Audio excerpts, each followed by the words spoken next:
Shalom saudara yang dikasih oleh Tuhan. Hari ini kita mau belajar lagi dari kebenaran firman Tuhan dari kitab Kejadian pasal 26 ayat 1 sampai 35. Saudara, kisah ini berbicara tentang Ishak ketika ia berada di negeri orang Filistin. Saudara, pernahkah saudara merasa takut? Saya yakin ya, setiap kita pasti pernah merasa takut. Mungkin kita takut kehilangan sesuatu. Mungkin kita takut akan masa depan kita. Dan banyak hal yang mungkin kita khawatirkan saat ini. Saudara, tapi bagaimana ketika menghadapi ketakutan atau kekhawatiran? Ada satu pribadi yang berbicara kepada kita, jangan takut, aku menyertai engkau. Saudara, saya yakin kita akan merasakan sebuah kekuatan, sebuah pengharapan. Dan itu juga yang dialami oleh Ishak. Ishak pada waktu itu menghadapi permasalahan yang cukup besar. Kemarau panjang melanda negeri tempat ia tinggal. Ini bukan suatu hal yang mudah. Ishak harus memikirkan langkah selanjutnya untuk melanjutkan hidup. Dan Tuhan menampakkan diri kepada Ishak. Tuhan berkata, jangan takut. Aku akan menyertai engkau dan aku akan memberkati engkau. Tinggallah di negeri yang akan kutunjukkan, yaitu di negeri Filistin. Ishak akhirnya tinggal di Gerar di negeri Filistin. Saudara, di sana Ishak mengalami sebuah ketakutan. Jangan sampai orang membunuh dia karena istrinya cantik. Dan Ishak berusaha menyembunyikan status istrinya. Dan ketika diketahui oleh Raja Abimelek, Raja negeri Gerar, bahwa Ribka adalah istri Ishak, justru sebaliknya. Raja Abimelek memerintahkan agar setiap orang yang mengganggu Ishak dan istrinya, mereka akan dihukum.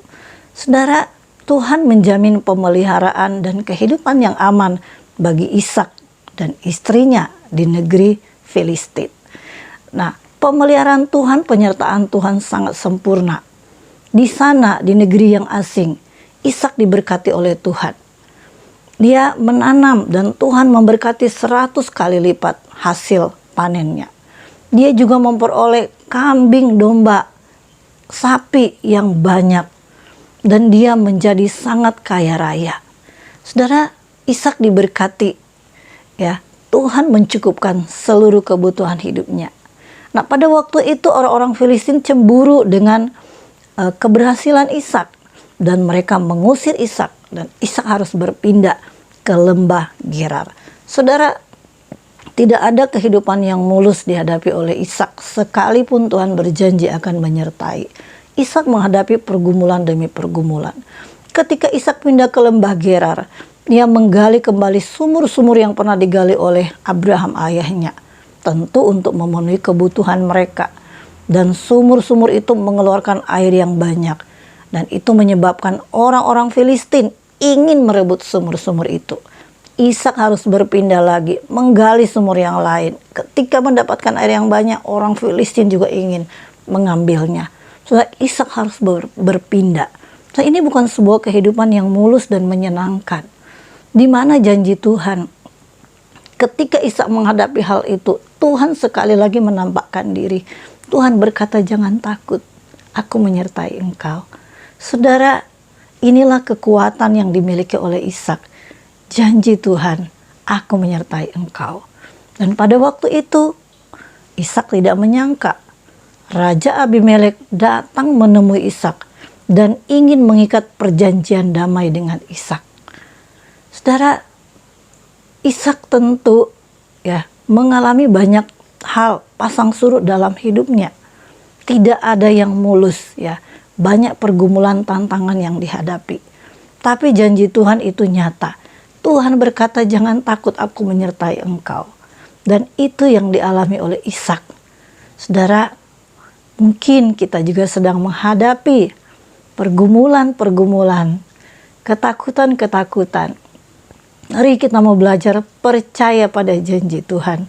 Tuhan berkata, jangan takut, aku menyertai.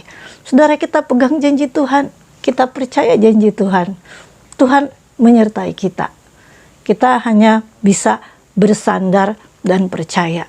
Saya yakin setiap kita punya cerita, punya pengalaman yang sangat banyak Bagaimana Tuhan sudah menolong hari-hari hidup kita di belakang kita. Di depan kita juga, kita percaya Tuhan akan terus menolong dan menyertai kita. Dia mengasihi kita. Mari kita berdoa. Tuhan, terima kasih buat janji penyertaan-Mu yang sempurna.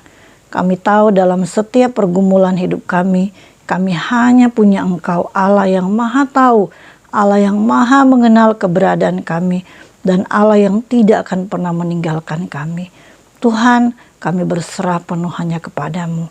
Dalam nama Tuhan Yesus kami berdoa. Amin. Nobatkanlah